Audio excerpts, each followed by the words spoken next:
All right, welcome everyone to our event.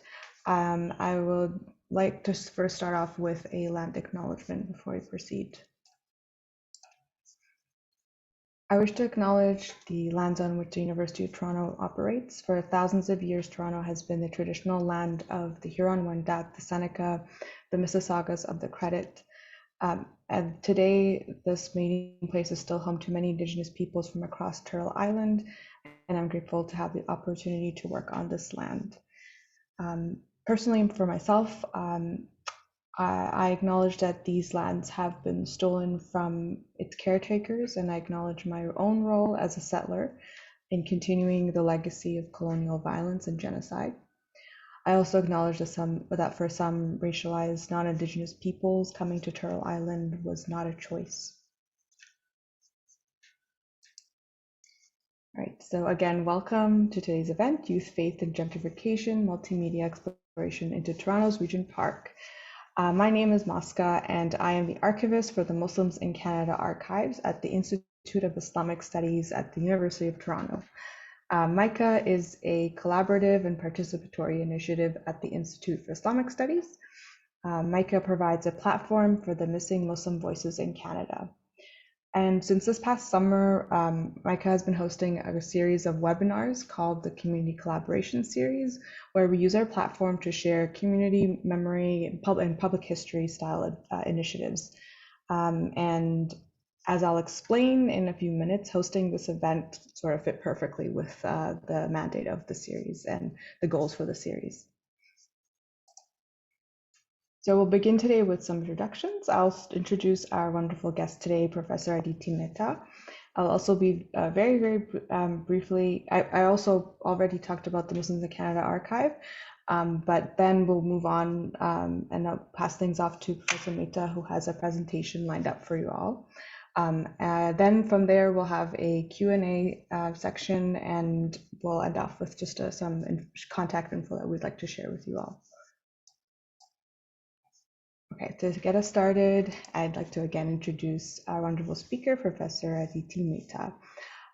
She's been an assistant professor of urban studies of the Urban Studies program at the University of Toronto since 2018, and was a 2020-2021 Community Engaged Learning Faculty Fellow at the U of T Center for Community Partnerships.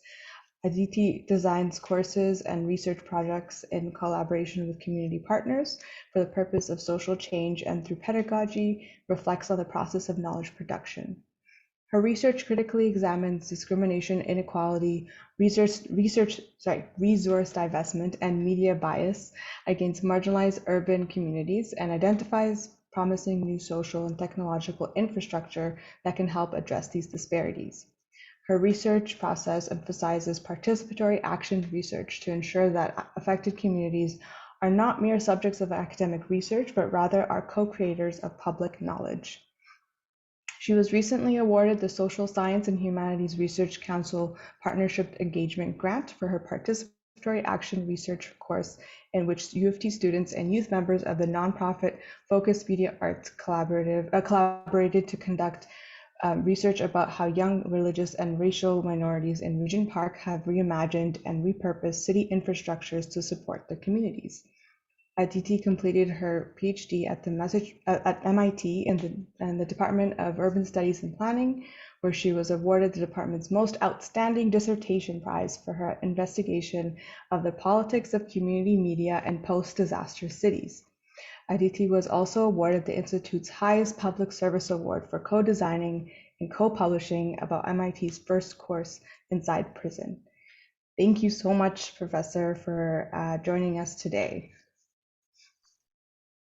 Thank you so much for having me and for the wonderful introduction.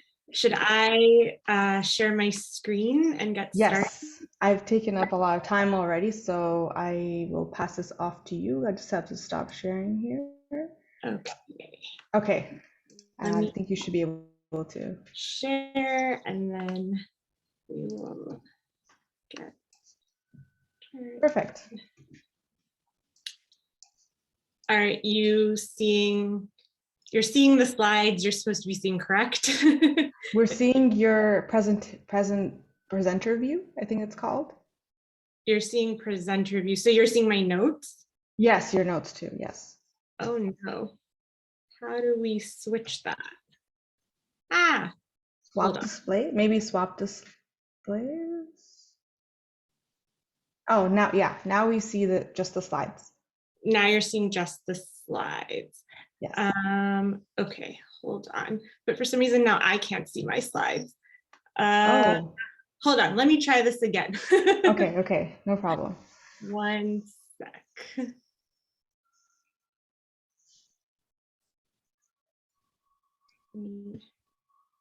Very strange. It's funny too because we just Yeah, we just tested it. It's okay. This always happens. I don't know why this happens. And now, of course, PowerPoint decided to close. Give me 1 sec while everything is rebooting. No problem.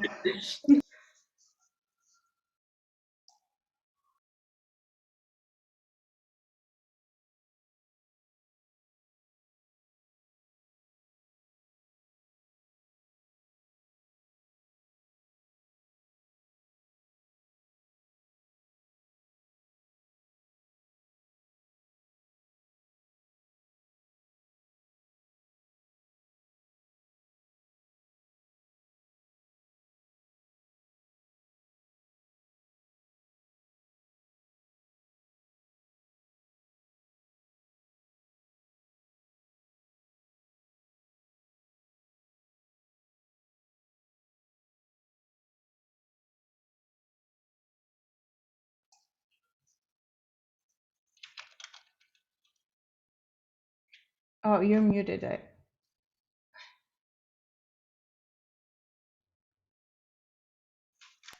Now, are you seeing the correct slide? Yeah, I'm seeing just the slides. So we're not seeing your notes. Okay. So you're not seeing the notes. Okay. I'm not seeing the notes. You're good. Okay, perfect. We figured that out. Sorry about that delay. But as I was saying, thank you so much for inviting me here to give this talk. I'm really excited to share this pedagogical and research initiative with you all. So as Mosca said in my bio, one of my focuses for community development is investigating access to communication infrastructure and access to media to effectively address inequality and support local knowledge production and dissemination in cities. And in my field of urban studies and planning, we study infrastructures from housing to transportation, to sanitation, to social services, but very few scholars investigate communication and news infrastructures.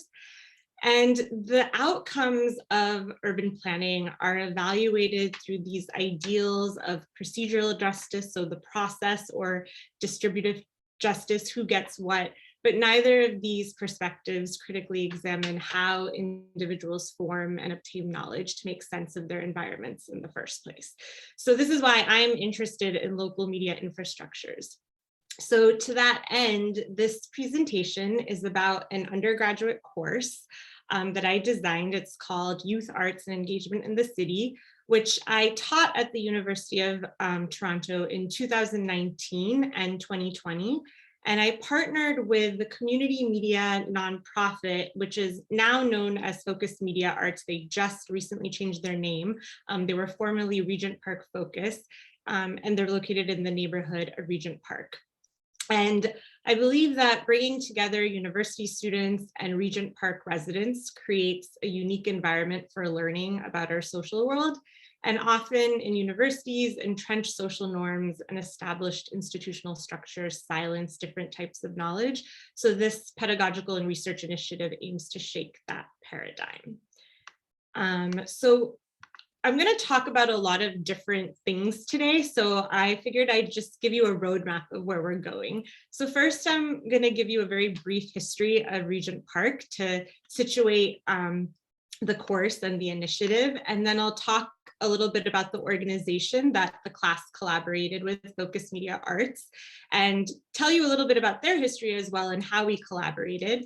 And then I'll share my research questions and methods and talk about some of the literature gaps that the class engages with. And then I'll share some of the student projects, findings, and talk about next steps. And then I look forward to having a discussion and your questions at the end.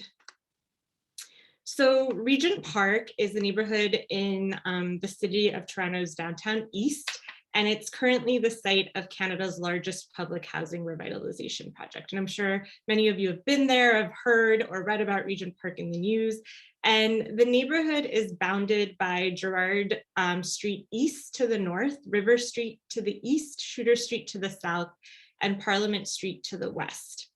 And at the beginning of the 20th century, Regent Park was actually known as Cabbagetown, which is now the neighborhood that's associated north of Regent Park. And in 1948, Regent Park North was revitalized as 100% public, or in Canada, as we say, social housing for migrant workers arriving in Canada, mostly from Ireland, Scotland, and England, and then later Greece, Macedonia, and Italy. And the idea was to create affordable rental housing for deserving workers. And the new development used Ebenezer Howard's Garden City principles. So at the time in the late 1800s, Ebenezer Howard wrote this book called Garden Cities, where he was sort of addressing all of the plight of cities at the time and was saying, you know, we need to redesign cities to connect with nature more. We need to de-densify. The reason we have so much plight and disease and poverty is because of the fact that the way we're designing our cities is unacceptable. So Regent Park North was then redesigned to have these mid-rise buildings with green spaces all around them. And what you see here in the slide are actually some very famous images. So they're from 1949, and you see this family, the Blewitts, that are in their old home in Regent Park on the left, and they're ready to move into their new home, which is on the right, one of the buildings based on these garden principles from Ebenezer Howard. And the city was really excited about this revitalization project. It got a lot of really positive media and press. And then in the 1960s, another plan emerged for the southern portion of Regent Park using Le Corbusier's radiant city model. And this model was about not mid-rise housing, but having high-rise, dense housing with gardens all around. And the idea that this was a more efficient way of housing people affordably. So the 50s and 60s, this neighborhood was basically completely razed to the ground from what it was before and completely redesigned to house migrant workers coming into Canada. And 20 years later, by the 1970s, descriptions of Regent Park in Toronto Star shifted radically from words such as heaven to colossal flop and hopeless slum. So in the 50s and 60s, when all this redevelopment was going on, the newspaper was reporting and the narrative was, this is a really utopian neighborhood. And by the 70s, that narrative really shifted. And then by the 1990s, Regent Park had come to be seen as a failure, and it was stigmatized as a poor, crime-ridden, violent neighborhood with large numbers of visible minorities and immigrants. So this is really important moving forward when I talk about the collaboration with the media organization. So the project, the current revitalization project, which was sort of initiated, discussions about it started in the 90s with all this bad press. It seeks to demolish and rebuild an entire community of low-income housing. And it was proposed over 2 decades ago when residents approached Toronto Community Housing, which is a public housing agency that's the owner and operator of the buildings and land that Regent Park sits on, to notify them with complaints of poor housing conditions and a lack of maintenance and general upkeep. And so after a lot of tenant organizing and approaching the organization, a revitalization plan was introduced in 2005. And a $1 billion investment has been put forth to execute several phases of this plan. So when it was first introduced, the plan was 3 phases, but it's now been enlarged to 5. And so the first 3 phases of the revitalization plan occurred with private developer Daniels Corporation and began in 2006. And then in December 2020, Tridal Builders was selected by Toronto Community Housing to complete phases 4 and 5 of the redevelopment. And this final phase of redevelopment consists of 7 blocks. So there are several goals to revitalize the neighborhood, and those include improving housing conditions in Regent Park, also reintroducing the neighborhood into the city's larger street grid. So with the earlier Garden City plan, there's a lot of sidewalks and roads that don't connect to the larger commercial corridors around the neighborhood. And there's a belief that because those roads were so private, that's why crime was taking place.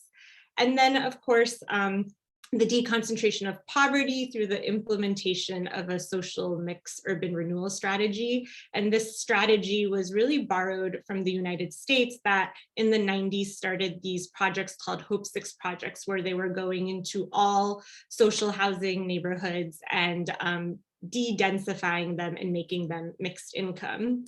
And the demolition and reconstruction of all the buildings and townhouses in Regent Park was another goal, to sort of update all of these buildings. So for context, the project is supposed to have 2,083 rent geared to income units. As of 2021, 1,350 social housing units have been rebuilt. And by the end of the project, by the end of phase 5, there should be 7,800 new market condominium units. And Regent Park, the redevelopment program has gotten a lot of really positive press because it's one of the first mixed income projects in Canada, but unlike the United States, what the plan aims to do is actually make the neighborhood more dense and preserve all of the affordable housing. Whereas in the States, where a lot of mixed income developments have been done in public housing neighborhoods, the neighborhoods are actually de-densified and affordable units are removed. And again, for some more context, the plan relocated 381 families living in the original buildings in phase 1, 440 families in phase 2, and 630 families in phase 3. And these families were all moved to other subsidized units in different parts of the city. And these displaced residents were promised they could return if they wanted. And the population of Regent Park before revitalization was about 7,500 people. And by the completion of phase 5, with the addition of all these new units and market rate units, it's estimated to be 17,000 people. So as you can see, this neighborhood for the past 20 years has been undergoing rapid change.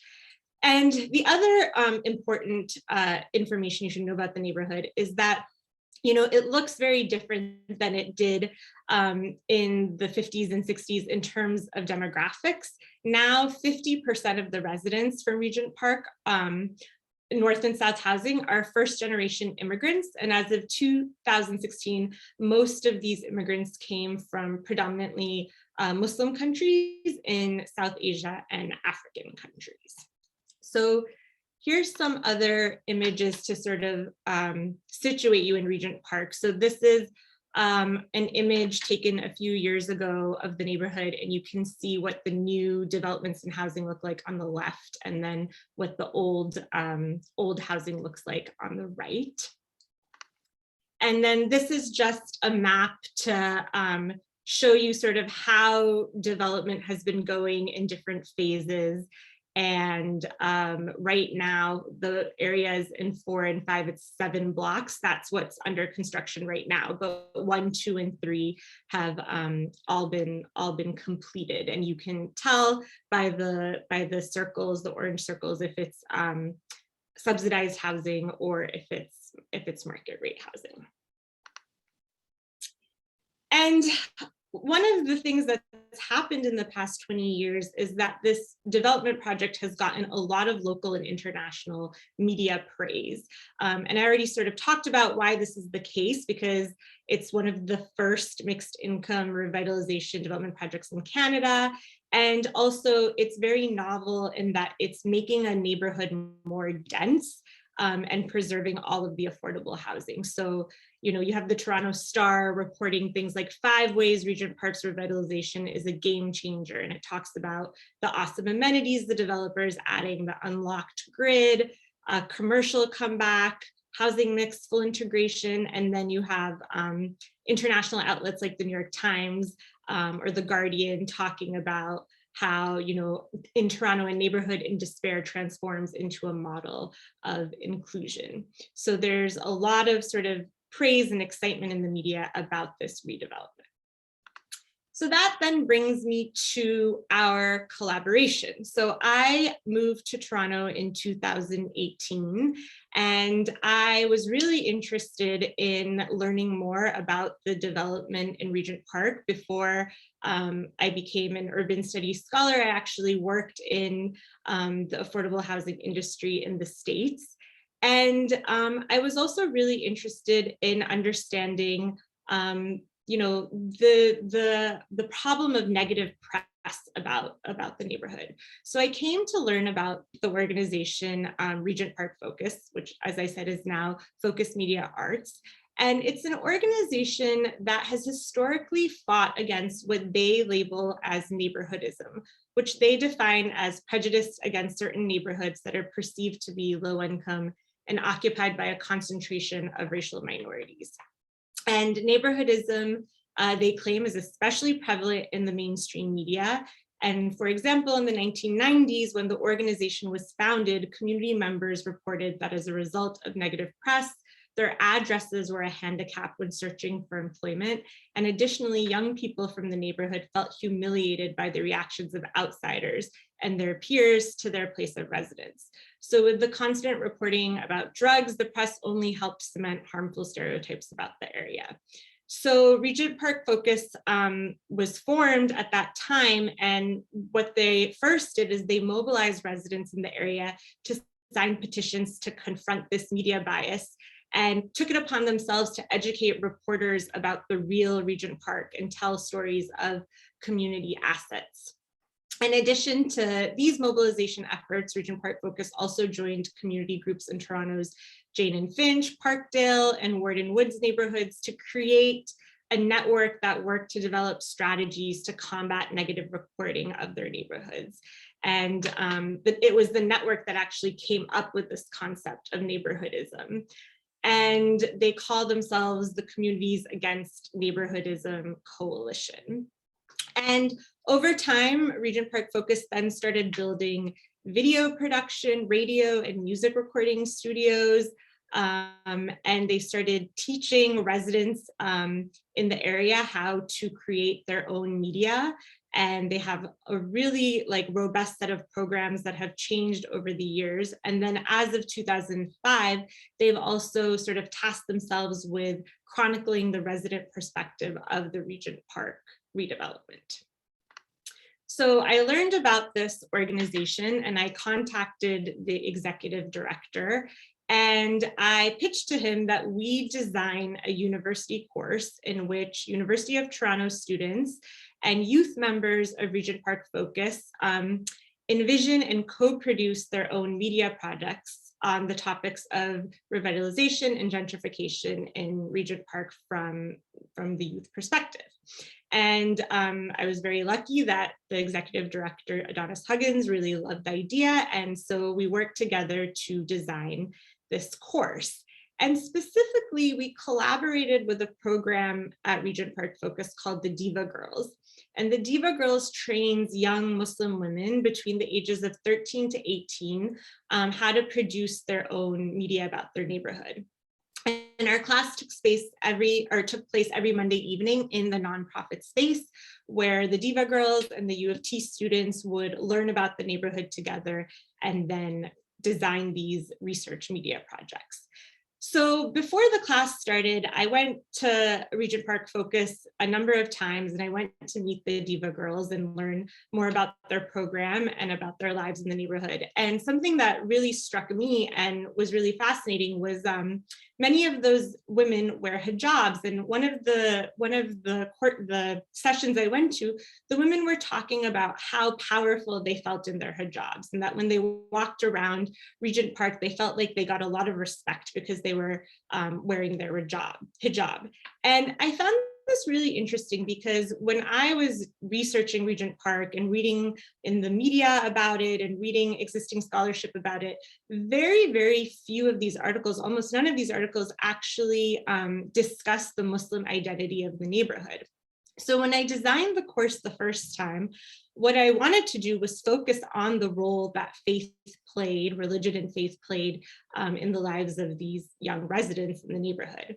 And so when we came together and I had a syllabus and we started the class, what became very apparent to me was the Diva girls were actually not interested in discussing religion. And what they wanted to do was talk about how their entire lives, and these women are between the ages of 12 and 17, and the redevelopment started in 2005. So their entire lives, their neighborhood and where they've lived has been under construction and undergoing constant change.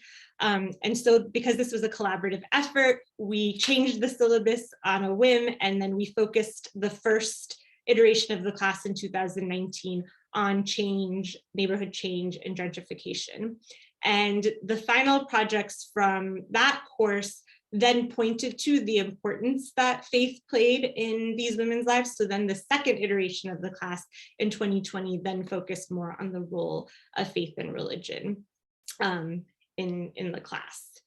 So when we started this collaboration and this pedagogical sort of intervention, I developed these research questions about the class. And the research questions are, what can we learn about cities from youth media productions? And specifically, what did youth media from Regent Park uncover about their neighborhood's redevelopment that academic scholarship missed? And I had a lot of methods to sort of answer these questions. So the first, of course, was ethnographic participation. I would, document and take notes about the course dynamics and what we were learning constantly. And then in the 2020 iteration of the class, I actually had 3 former students who took the course in 2019 to serve as research and course assistants, and they would attend each class and also document the dynamics between the university students and the Diva girls. And then I hosted 3 focus groups with the university students and the Diva girls separately, one before the course began, one during the midterm period, and one at the end of the class. And I also tried to make the research and assessment as transparent as possible. So during the first class of both iterations of the course, I informed all the participants that I wanted to write an article about the learning environment of the course, and that the projects they were creating were essentially findings, and that we would collaboratively document class discussions and analyze everyone's work. So that was sort of the process of collecting data. And our class research intervention engages 2 bodies of literature. And the first body of literature is specifically about the neighborhood's redevelopment process. So in the field of urban studies and planning, especially in Canada, Regent Park is a very, very overstudied neighborhood. And actually, I shouldn't say specifically in Canada, researchers from across the world have studied how revitalization of Regent Park has affected longtime social housing residents. And academics tend to be critical. So unlike the media covering the revitalization, a lot of scholarship points to problems with the redevelopment. So for example, some studies talk about how old residents often use words like colonization and invasion to describe the changes that were occurring in the neighborhood. There are articles that talk about how youth felt a lack of representation in the new Regent Park. So by losing the walkways that served everyday purposes and the murals that allowed youth to remember important people in their community, the youth felt that they really weren't being heard in the new Regent Park. There's a lot of discourses of isolation, disorganization, and danger, and how they've served to justify the state-driven gentrification of public housing via socially mixed redevelopment. And also, studies talk about how while tenants face negative impacts related to relocation, displacement, and gentrification, there's been a void in organizing opposition to the project because of how the project is marketed as community run. And then there's studies that talk about how social mixing and cross-class interactions are not actually occurring in the new Regent Park. So what I found really fascinating about all these studies is that the scholarship did not address the Muslim identity of the neighborhood. And also this image that you see on the slide, this is an image that was taken during one of our class sessions. And you can see how it so clearly shows what's happening in the neighborhood with this lifestyle reimagined and this young white family below these community murals at the bottom. And so there's clearly a gap that's not talking about sort of this very specific population. And also, a lot of times, as I said earlier, Regent Park and the redevelopment is compared to mixed income housing revitalization projects in the States. And the populations of the two areas are so different. Those projects in the States are primarily looking at African-American populations, which is not the case in Regent Park. And then the second body of literature that the class intervention engages with is about the role of religion in planning, which is understudied. So as a technical industry, urban planning as a professional practice largely frames itself as indifferent to religion. And religion has historically been perceived by bureaucrats and civil servants as a private and individual matter that states should not interfere with, which is why urban planning processes are not particularly inclined towards religious needs. And the idea is that, you know, when a city is getting a development proposal or new construction is happening, whether it's put forward by a public or private agency, and regardless of religious affiliation or even lack thereof, that development must conform to zoning laws, building codes, and broader land use plans of the municipality without any form of biases or differential treatment. But we know in practice, things don't really work this way. And this sort of notion ultimately makes assumptions about how faith-based communities navigate and negotiate through bureaucratic urban planning spaces, and how the experience of faith-based communities varies, which has subjects such a claim to contestation. So basically, scholars in planning highlight how minority religions and their faith communities in North America and European cities are disadvantaged within traditional urban planning spheres due to the historic dominance of Christianity, an experience that is especially pronounced for Islam and Muslim communities. And also discussions about religion and faith often get subsumed in discourses about racial ethnic diversity and xenophobia. And in the planning literature, there are many case studies of how planning decisions may reject certain faith-based urban spaces, but they're framed as bureaucratic technicalities when those decisions are actually informed by broader sentiments of xenophobia or white supremacy. So we're sort of looking at these two areas and inserting our class findings into that.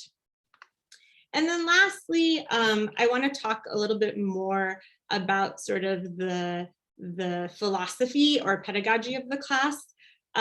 So as I've said, Muslim youth perspectives were missing from both academic scholarship and mainstream media depictions of the Revitalization project. So for this reason, the course is essentially a form of youth participatory action research, or YPAR. And why PAR functions as the praxis of critical theory in two ways.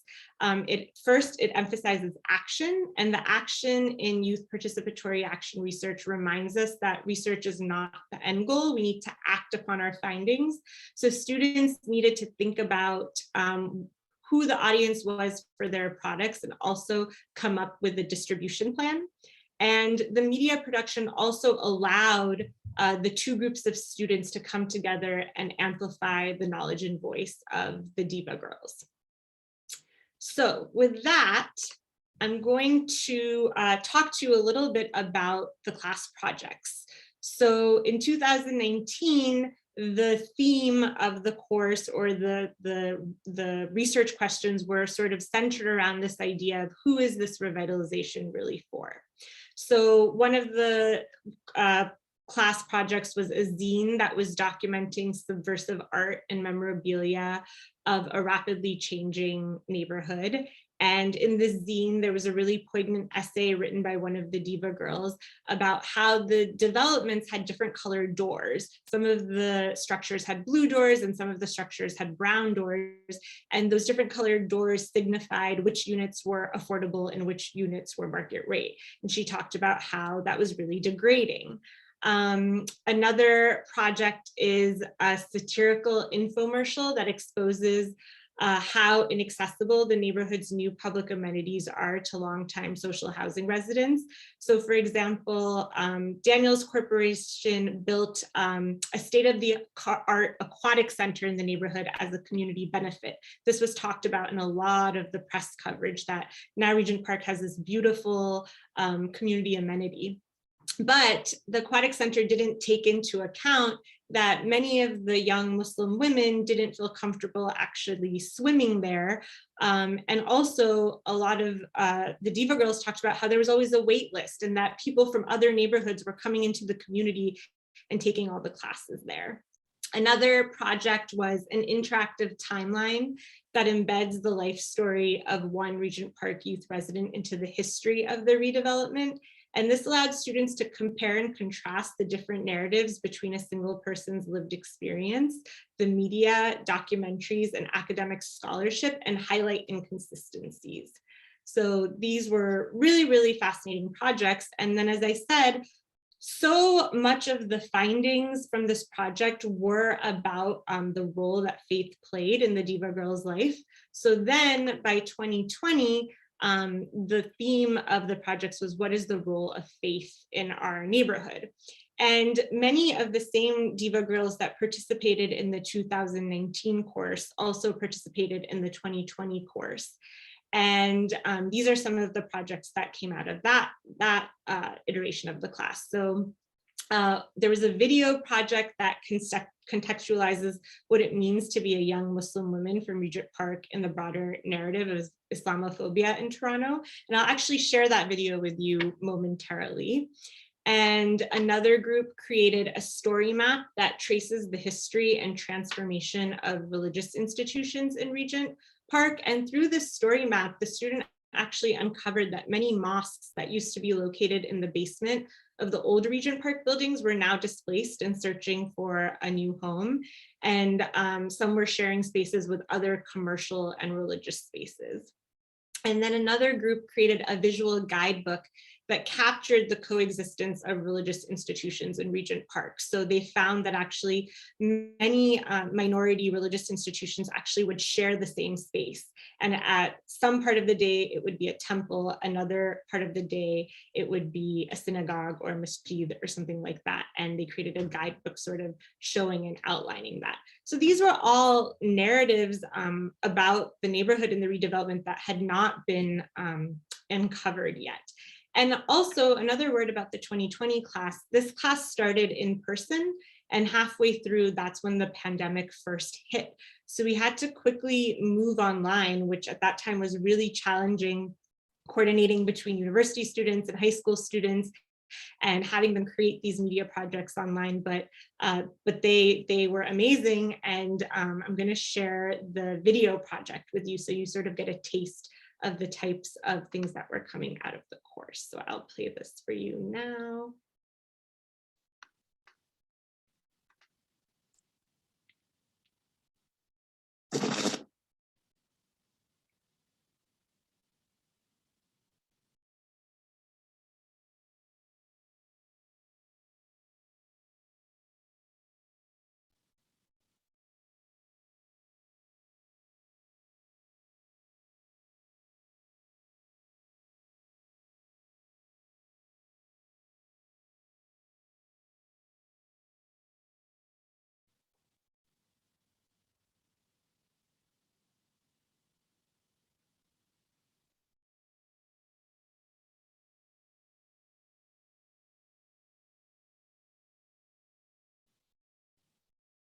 Yo, Miriam, come here. Hi. Yo, Miriam, so state your name and the initial, like the first letter of your last name and your age. Miriam A. What age? Like, I'm turning 17. Hi, my name is Sadra Fahim and I'm 16. So I have questions for you. The Greater Toronto Area, home to more Muslims than any other place on the continent. I think some people, I don't know, a lot of people who are educated about our religion would know that it's very like peaceful. How do you feel that your religion is portrayed to other people?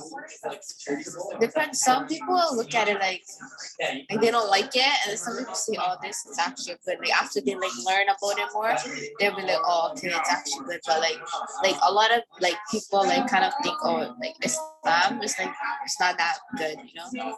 90% of young Muslims report a strong sense of belonging in Canada. In general, like how does it feel being in Regent Park? I feel safe. I feel like I'm amongst a lot of people who are just like me, practicing their faith. Like, you know, there's a lot of people who wear hijab. There's a lot of people who go to the mosque. So, yeah, I feel safe and I feel like I'm where I should be. It's good because we have like access to like the mosque and like it's nearby and stuff. So it's good. It's good because there's so much, a lot of Muslims in our community, and so it's like everyone like follows the same. Like a lot of people in our community is like Muslim, so like it's like you don't feel shy coming out or like whatever because there's so much people around you that are the same thing, and they like if you need help, they'll help you and stuff like that. It's just good to know that. And how does it feel outside of Regent Park? Compared to like going out of the community, there's so much people that just stare at you as if you're some type of sculpture or something. So like for example, like if I'm going to an area I've never been before, let's just say that like I'm new to this area or like I'm not usually at that area, you'll never find me there. I'll feel like it's like a foreign place. Like I just didn't feel like I don't know what I should be ready for. I don't know what I should expect from how people would see me. Like here in Regent Park, I know, okay, people have been seeing, there's a lot of Muslim people are here, and a lot of people seeing Muslim people are on here. Mariam Nosser never expected to be cast as an outsider. After all, she was born and raised in Toronto, a proud Canadian and a proud Muslim. Yeah. And have you come across those reactions personally? Yeah, a lot of people. Like whenever I'm in like E-tents, there's like a lot of people when I'm walking by, they start like cursing us, cursing our religion. People will be saying stuff under their breath, even though like they think I can't hear it, but obviously they say it for me to hear it. And it's just like you don't even know me. Like why are you even judging me by just from what you see? Why would Canadians, contrary to our own values, embrace a practice at that time that is not transparent, that is not open, and frankly is rooted in a culture that is anti-women? His language around, when we'll find them in the mosques or in their homes, those types of things really are creating fear, I think, or he's trying really hard to create fear. And I think it's definitely something that as a Muslim would be of concern because we are creating, sort of the same type of fear that we had post 9/11. I don't understand the religion, so all I know is about terrorism, and it's connected to Muslim and Hamas. She said you should go home. You're not Canadian. A new survey finds 48% of young Muslims with a strong religious identity report they face discrimination. Most of them are women. We're just here to really give you guys a voice. Organizers say aside from celebration, events like these offer an important opportunity to dispel myths about a religion often misunderstood. You see some cruel people acting out in the name of Islam. And really, we want to tell people that these people do not represent us. It's about Muslim females not having to give up their identity or feeling like they have to sacrifice some portion of their identity. To be honest, a lot of people go like, oh, Islam is such a terrorist religion, this, that. But like my religion is so peaceful, very peaceful. It's about your ability to keep going on and not giving up. Okay, so that's one of the projects that came from the 2020 collaboration. And what I'll actually do is read you an excerpt from their final paper that explains their project. And both this video montage and the paper were co-produced by the university students and the Diva girls. So as a highly stigmatized physical expression of faith, the hijab conveys the religious identity of Muslim women, offering contrasting experiences of belonging depending on the socio-spatial context that they find themselves in. Living in an ethno-burb like Regent Park represents a positive way for these young Muslim women to reaffirm their presence in Toronto and their right to the city. Regent Park provides community public space for these young women to freely practice and express their religious identities without hesitation or fear. There is a fear with the redevelopment, Regent Park is no longer a safe space for these women.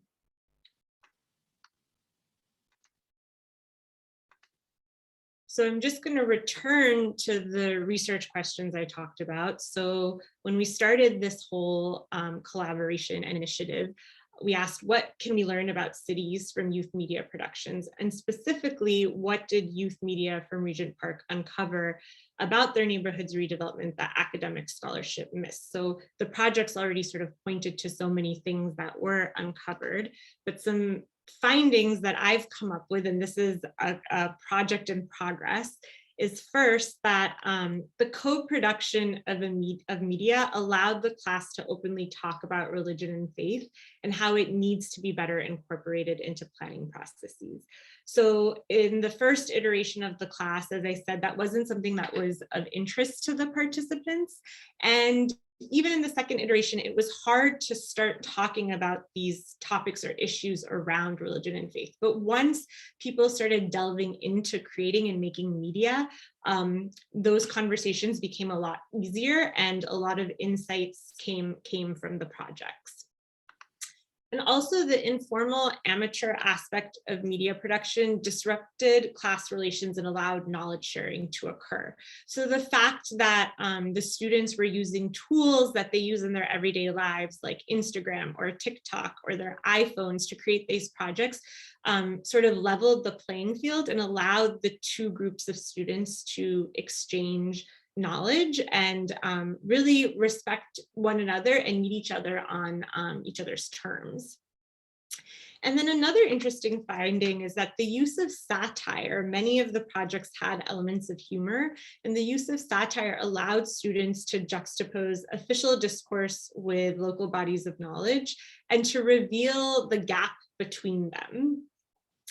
And the whole collaboration points to new perspectives on the power of hyperlocal media to build relationships and shape larger public consciousness. So this is something that I think planners or city bureaucrats working on the ground should think about when trying to connect with communities, the idea of hyperlocal media as a connection tool.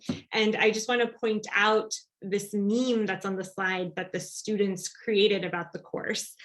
So it starts by saying, learning about the realities of revitalization in Regent Park, taking part in a community engaged learning experience to attain on the ground knowledge, your brain lights up a little more, creating critical media projects, outlining the lived realities of visible minorities during the revitalization.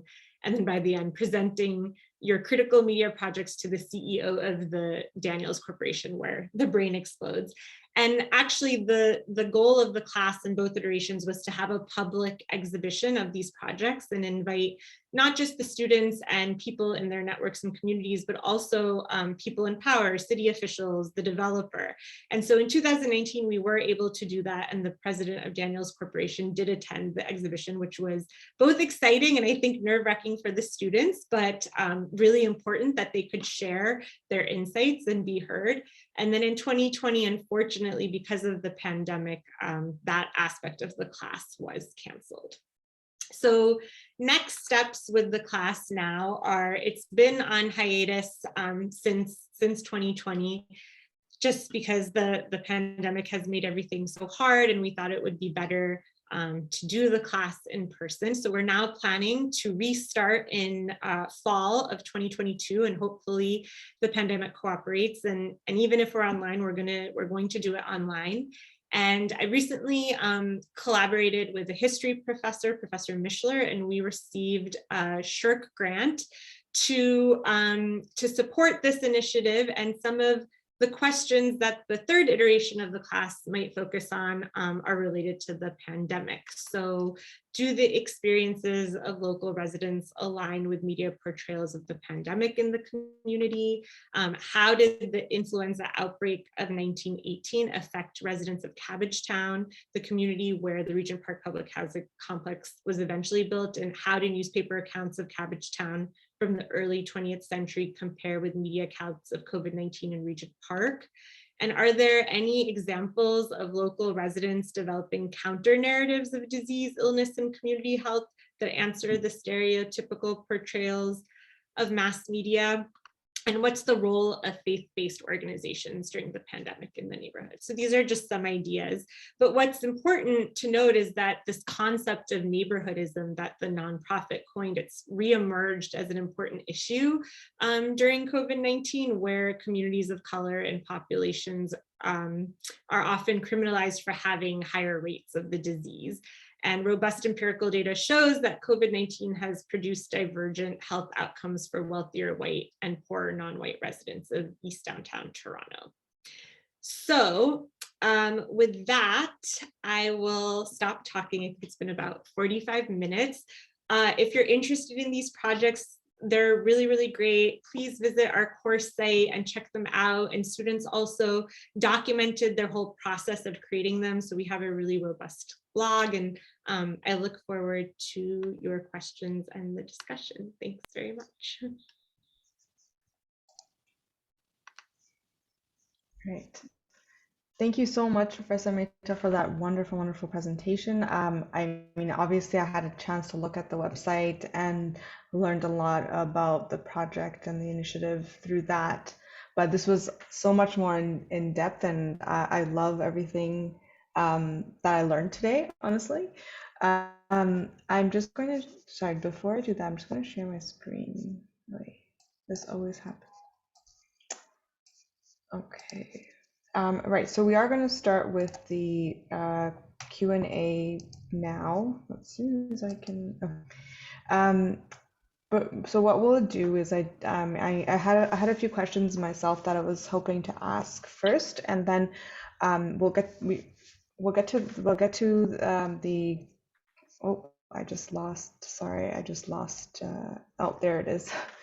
So sorry, what I was trying to say was I had a few questions, and then afterwards we'll open the floor for everyone else to ask questions. If you have any questions, there are kind of two ways you can ask them. You can either put them in the chat and then I can read them out, and we'll obviously go by in order as they come in. And or you can ask if you can unmute yourself, or maybe we should do like, we can put your hand. Press the putting your hand up emoji or whatever that little icon is. If you could put your hand up, and then I'll ask you to unmute yourself, and you can ask your question verbally. So we'll do it. So there's two ways then. But first, I wanted to ask a couple of questions I had. I feel like I'm right. So some of the questions I did have for you were already answered in your presentation, which was awesome. But one of the main ones I had was about some of the limitations and challenges you may have faced. Of course, COVID pandemic. I know outside of the COVID pandemic, I was just wondering if there were any challenges or limitations of the initiative that you initially first foresaw, and then what else came afterwards as a surprise. Absolutely. No, that's a really important question. I didn't have time to sort of get into designing the course and the collaboration and building trust between the two groups of students, but all of it was definitely challenging, successful, but challenging. I would say one of the main obstacles is the fact that this course means different things to the two groups of participants. So obviously university students are taking it for credit, they're taking it for a grade, and they have that sort of focus an incentive, whereas the Diva girls, the high schoolers that were participating, it was sort of a fun extracurricular activity. They were also paid for participating, but it didn't affect their GPA. So that sort of level of importance the class had was different, and that could sometimes shift power dynamics. And the Diva girls too, they were in high school, so they had a lot going on in their lives, a lot of extracurricular activities, family obligations. So sometimes they wouldn't be able to attend, or they would be late. But because we were working with youth, I told my university students that we just had to sort of roll with it and accept that. And as the projects got going, then what we saw was that the Diva girls would also take more ownership of it and care more, and would develop really great relationships with the university students they were working with. But sometimes it was more challenging in some groups than others. In some groups, sometimes the Diva girl participants would drop out, or they wouldn't be as engaged. And I think when you do this sort of community collaboration, you just have to be prepared for that and roll with the punches. Another challenge too is that, there's so many different players in this course. So there's obviously me and my department, there's the university students, there's the Diva girls, but then there's also the nonprofit staff. And the first iteration of the class, when the projects were taking a very critical view of the revitalization, there were some politics about the fact that, well, actually the developer that the projects were being critical of had also given funding to this nonprofit organization. And so the executive director had to really think about, well, do we want to be publicly talking bad about the organization and being critical? But I think in spirit of, media and creating your own media and speaking your truth, it ended up being fine. But those were also some on the ground politics that we had to navigate as well. Thank you. That was a really exactly what I was hoping to. You answered my question perfectly, I think. Just on that also, so the initiative has, like you mentioned in your presentation, really focused on participatory action research, and has really strong research outputs. And participatory processes also center our work here at MiCA as well. Like, our aim is to ensure that, as we acquire records for the Archive of Canadian Muslims, they are part of the archival process, and their representation is their own words. And this is one of the main reasons, your initiative really spoke to me, and I found very similar. And so I'm just wondering if you could talk a little bit more about how that was implemented. What are, you mentioned that the students were paid, but what are some other maybe gains shared by the teens in the initiative? Yeah, so one of the main sort of philosophies or principles of the class was to allow the young women to sort of guide where the class was going and also where the projects were going. So I obviously, as a professor, would have a syllabus or a plan, but there was a lot left to sort of be modified as we went.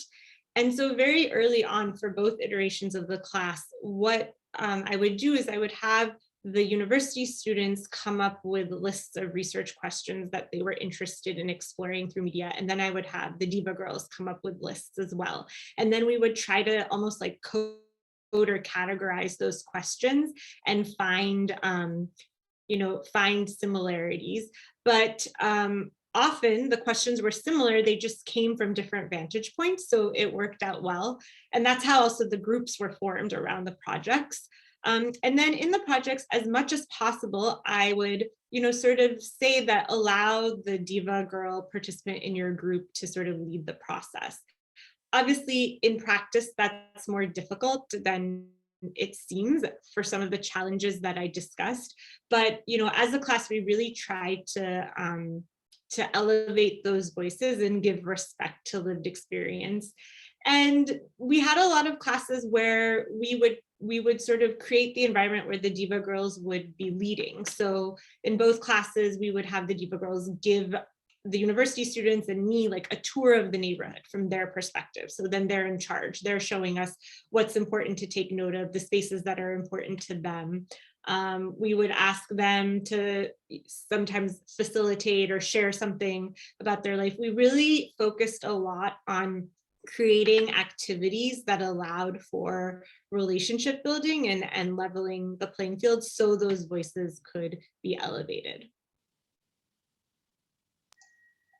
Actually, that goes into my other question as well, and just from the perspective of the undergrad students. I know obviously this was a credit for a course, and this would affect their GPA and whatnot. So I guess I was wondering, first of all, how large, this is a smaller question, but how large was your class in anyway, and how big were the groups?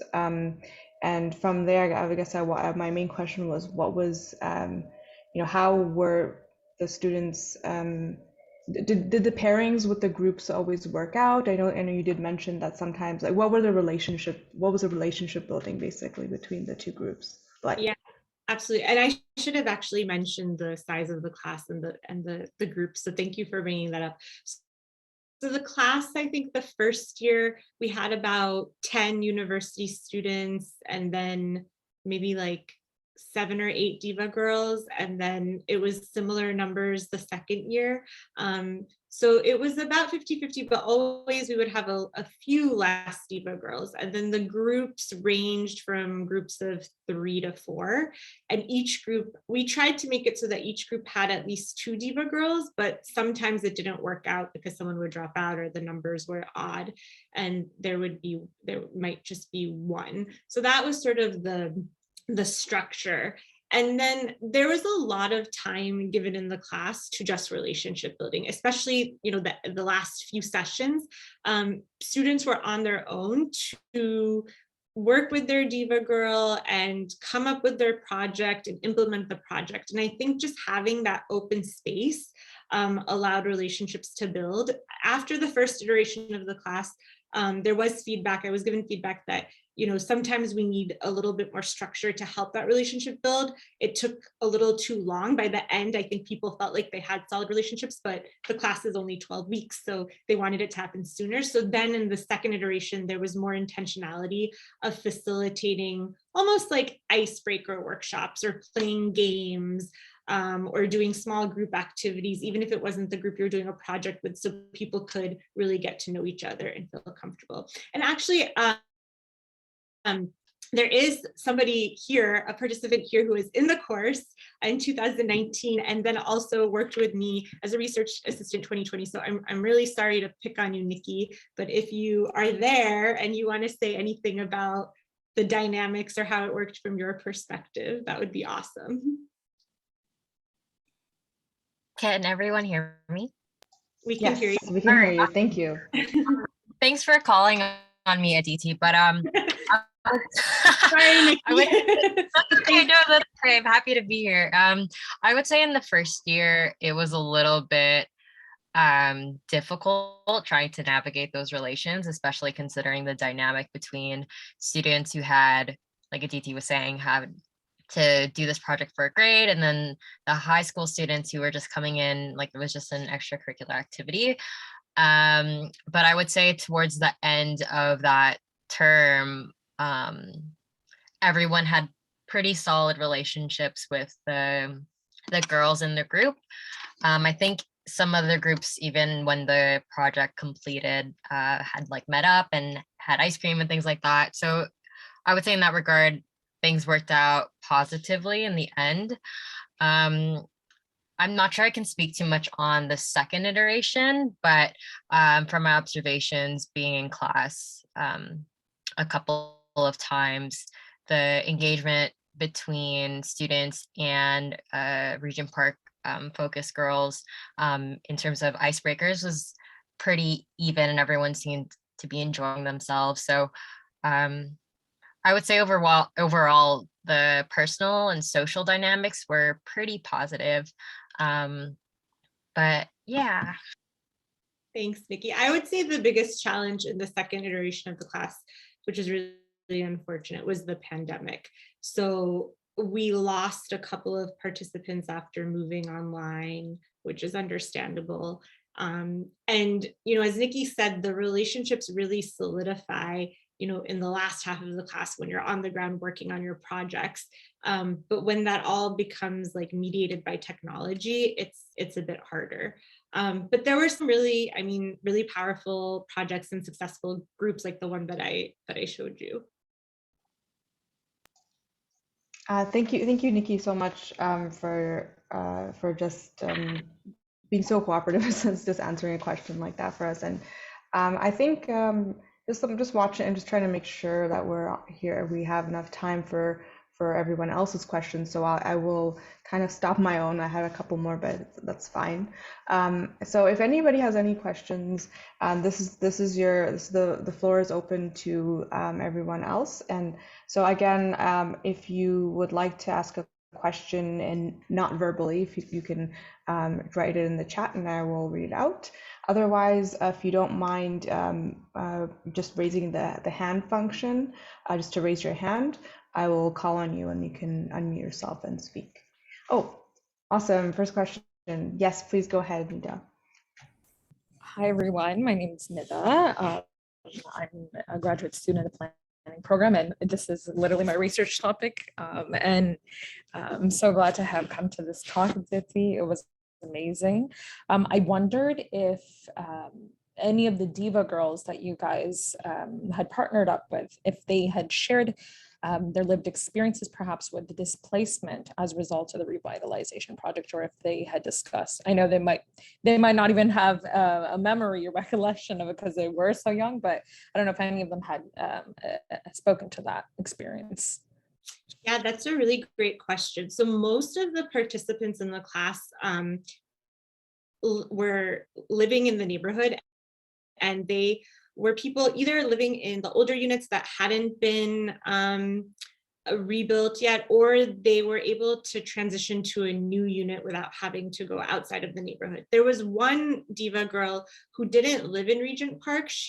Her family moved, and she would still come because she, you know, it was her community and she had been involved in Regent Park Focus earlier. But she didn't talk so much about why they moved. So it's not clear actually if they moved because they were relocated or they moved by choice.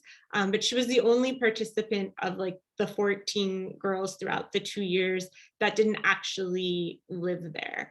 I think my guess is that the participants that are really involved with Regent Park Focus are ones that have been able to stay because it's a community anchor organization and it's easy for them to participate because they can walk from their house. Whereas ones that have been displaced or relocated are probably not as involved, which is really an interesting question for these sort of community anchor organizations or community media organizations that are trying to document experiences. What do you do when your constituency like leaves or spreads, or how do you keep track of them? And that actually reminds me, one of the projects from the first year was actually a podcast where one Diva girl and 2 university students were exploring the question of what happens to the rap and hip hop culture of the neighborhood as people are displaced and as rappers are moved. I don't think they necessarily answered, they're figuring it out, but they talked a lot about what that culture was and how people were being dispersed. Thank you so much. And that's, I wonder if the podcast is still publicly available. I would love to hear that. Yeah, it's on the course site. So if you go on the course site, you should be able to find it. Actually, I will just go to the next slide so you can see all the websites and the links. But no, I listened to the podcast. Super cool, interesting. I really liked it as well. Does anybody have any other questions?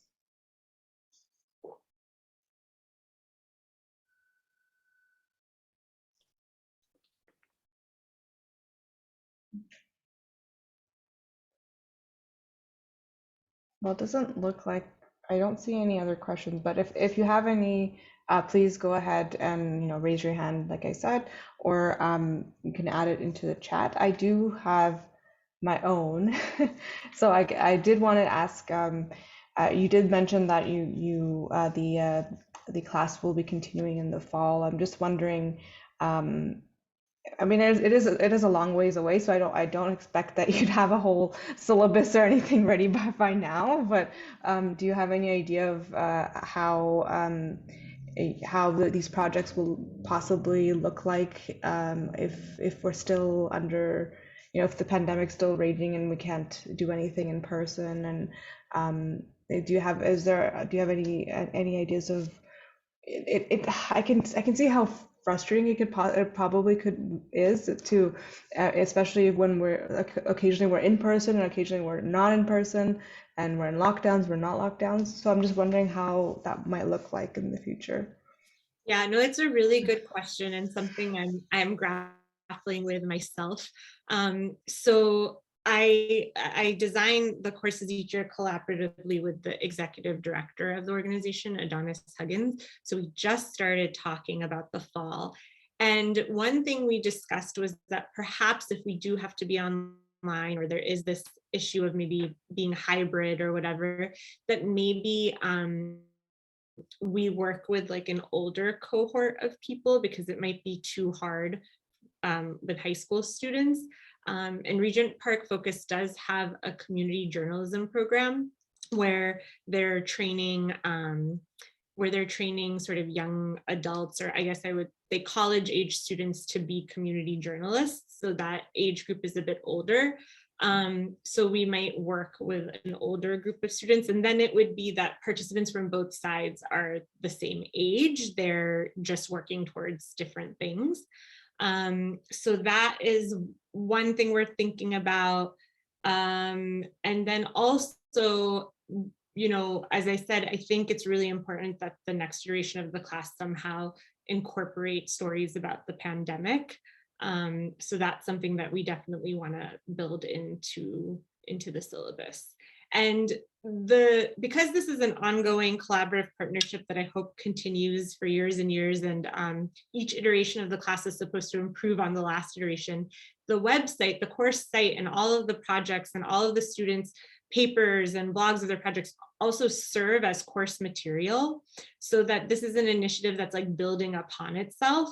And even the talk I gave to you today, I shared a lot of different sort of insights about not just some of the hidden stories that came up from these collaborations in the young women, but also where this initiative fits into literature about faith and planning, or literature about like outcomes of the redevelopment process, or new ways of doing youth participatory action research. So the great thing about this collaboration is there's so many different avenues it can go in. We're adding yet another theme. Thank you. Actually, now that you mentioned faith and planning, I did want to touch on a little bit on. I think you mentioned about twice that that it was difficult in the beginning to have for the youth to talk about faith and city planning, and I'm just wondering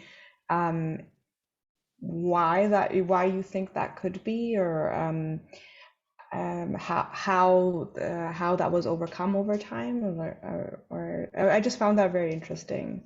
Yeah, absolutely. So I think what was difficult was we started sort of the conversations or discourse about the role that faith played in each person's individual life. So I think that's difficult because that's a very serious personal conversation. You have to feel like you trust everybody in the room. So it sort of took time to start talking about that. And then in terms of faith and planning, many of the young Diva girls, even though they had been, growing up alongside one of the biggest planning projects in Toronto, the literature, the planning terminology wasn't necessarily something that they were familiar with. So that was sort of, when we talk about different groups sharing the knowledge they had, that was something that the university students would bring to the table. They talk about, this is this is a public planning process, this is how it works, this is what, you know, democratic decision making looks like.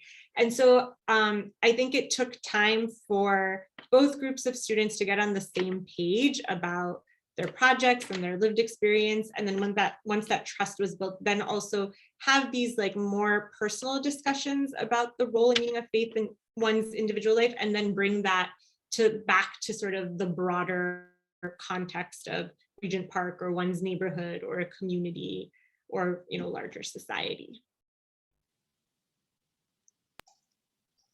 And actually, I've just reminded of something else. You also mentioned in your presentation that that Regent Park was just so heavily like over researched, except for this one gap that you identified, and the most, for some reason, the Muslimness or the Muslim majority of the neighborhood was somehow not addressed. And I just wonder if you have any ideas of perhaps why that could be, or and now I'm thinking, I wonder if this might be exactly what you mentioned about the students. Like, it is a very personal thing to talk about, and you know, faith is very personal for every person. It's very subjective and very and different for everyone. So I wonder if that might have been the hurdle for scholarship and why they didn't address the Muslims. But I'm just wondering what your thoughts are. Yeah, no, it's a really important question. I think part of it is that, you know, as I sort of said earlier in the talk, that the field of planning, and especially when we talk about, you know, community planning processes, we don't have a really good way of engaging around faith. And one of the things that this development has been really like applauded or lauded for is its community planning. Like, the developer, Daniels Corporation, has done a lot of work to engage residents in the area, and there's a lot written about that, and there's a lot written about the different sort of community meetings and neighborhood initiatives. But I don't think that there was much work done to engage like faith-based organizations, which for the Muslim residents in the neighborhood are very important anchor organizations. And I think if that had been done, then maybe some of these stories about the role of religion in the neighborhood or sort of the Muslim identity of the neighborhood would have been uncovered more easily. That's my guess. Yeah, and I think that absolutely makes sense too. And I think I'm trying to remember some of the projects, but I think one of them was that story map that you mentioned, and it was so interesting to read about the different prayer spaces in people's and the different buildings, and then the different basements of different buildings. I think there was a note somewhere that the developers are not promising, I think, any spaces for these. They're not even organizations; they're just groups of people that just came together to create a space for prayer. Yeah, it was just you know, it was kind of sad to see that and hear about that. It's very unfortunate. And I wonder if you have any updates since that or anything like that. But yeah, it's actually a story that I'm trying to track myself, and okay. I'm not sure what happened to that basement mosque. I don't think they have a location yet. And sort of this like missing gap of engaging these faith-based organizations, I think that's why Focus Media Arts has programs like the Diva Girls, because they realize that's a really important constituent in the neighborhood, and that they need to like bring these specific populations and people together. So hopefully moving forward, there's now a new developer working on phases 4 and 5. So hopefully we have to make a lot of noise with our class. So hopefully we'll engage some of these community questions more as they continue on with the project. Yeah, exactly. I think that's what we really have to do at this point. You know, make as much noise as possible with what we've got. So I really, really appreciate you and your commitment to this initiative, especially. I think we are kind of getting to the end of again, I'm trying to make sure we have enough time, but if there's anybody that has any more questions, we can take one more and then I think we'll have to adjourn. So if anybody has any questions, again, in the chat, or if you can raise your hand and we'll take one more.